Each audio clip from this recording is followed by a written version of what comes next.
दशहरे की रात होती है और मुंबई की सड़कों पर एक ऐसे व्यक्ति का मर्डर हो जाता है जिनका नाम है बाबा सिद्दीकी। बाबा सिद्दीकी जो कि बॉलीवुड से लेकर के दाऊद तक एक बड़ा लंबा रिश्ता रखते हैं।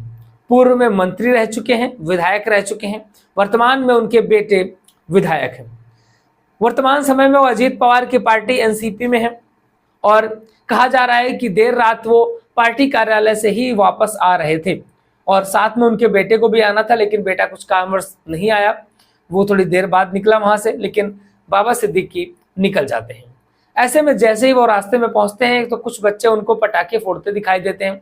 बच्चे गाड़ी के पास आकर बोलते हैं कि हमारे साथ पटाखे नहीं फोड़ेंगे। बाबा सिद्दीकी बोलते हैं बिल्कुल क्यों नहीं फोड़ेंगे, और वो बाहर निकल करके पटाखे बच्चों के साथ जलाते हैं। पटाखे जलाने के बाद जैसे ही वो अपनी गाड़ी में बैठने लगते हैं, शूटर्स द्वारा उनको गोली मार दी जाती है। तो कुछ इस तरीके का घटनाक्रम होता है। खबरें तो ये भी निकल कर क्या रही हैं कि उनके बेटे को मारने के लिए भी सुपारी दी गई थी, लेकिन बेटा अलग चला गया। आखिर बाबा सिद्दीकी के साथ इतना बड़ा घटनाक्रम होता है, वो कौन थे, कहाँ के रहने वाले थे, मुंबई में किस तरीके से वो आए, और इसके अलावा उनकी नेटवर्थ कितनी है, इन सारे विषयों में बात करेंगे। वीडियो को शुरू करने से पहले वीडियो को लाइक करके चैनल को सब्सक्राइब जरूर कर दीजिएगा। दोस्तों, बाबा सिद्दीकी जिनका जन्म बिहार के पटना में हुआ था और पटना में जन्म लेने के बाद बाबा सिद्दीकी मुंबई आते हैं। मुंबई में उनका बॉलीवुड का अच्छा खासा कनेक्शन था, बॉलीवुड के साथ बहुत अच्छे रिलेशन थे।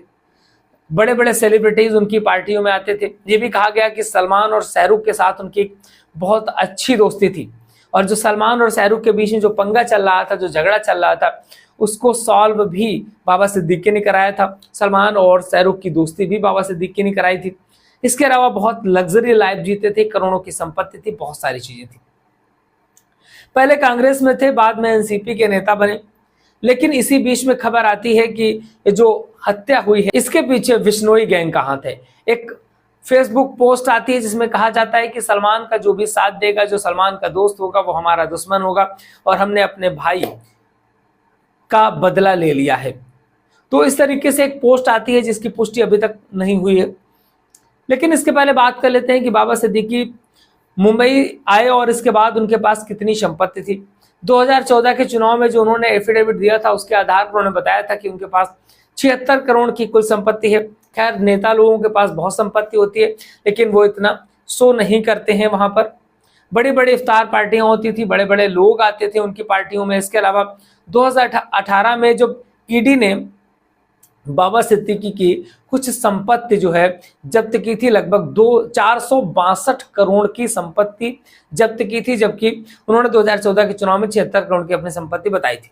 पत्नी और बच्चों को मिलाकर के भी एक अच्छी खासी संपत्ति थी। यह भी कहा गया कि उनकी पत्नी के 43 लाख रुपए के शेयर थे, जो कि उन्होंने अपने चुनावी एफिडेविट में बताए थे।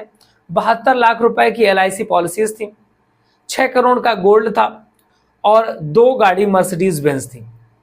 18 करोड़ रुपए के उनके पास आवासीय जगह थी जहां पर वो कॉमर्शियल यूज कर रहे थे, और 13 करोड़ रुपए का रेजिडेंशियल उनके पास मकान था। तो ये कुछ इस तरीके से उन्होंने चुनावी जो अपना रिपोर्ट कार्ड होता है, जिसपे जब फॉर्म भरते हैं तो लगाना होता है, तो वहां पर उन्होंने लगाया था। खैर, जो भी संपत्ति दिखाई गई इससे कई गुना ज्यादा उनकी संपत्ति थी, और अभी फिलहाल उनके बेटे हैं जो उनके पास संपत्ति रहने वाली है। बाकी इस पूरे मुद्दे में बहुत ज्यादा जांच पड़ताल चल रही है कि किसने हत्या करी, आखिर इसके पीछे क्या कारण हो सकता है। अभी भी जो बिश्नोई गैंग ने जो लिखा हुआ है उसके बारे में पूरी तरीके से पुलिस नहीं मान रही। पुलिस का मानना है कि हम और भी इसमें जांच पड़ताल कोशिश करेंगे कि आखिर क्या कारण हो सकता है। 2 लोगों को गिरफ्तार किया गया, जिसमें से हरियाणा के गुरमैल सिंह हैं जो कि कैथल के रहने वाले हैं, और धर्मराज कश्यप हैं जो कि यूपी के रहने वाले हैं।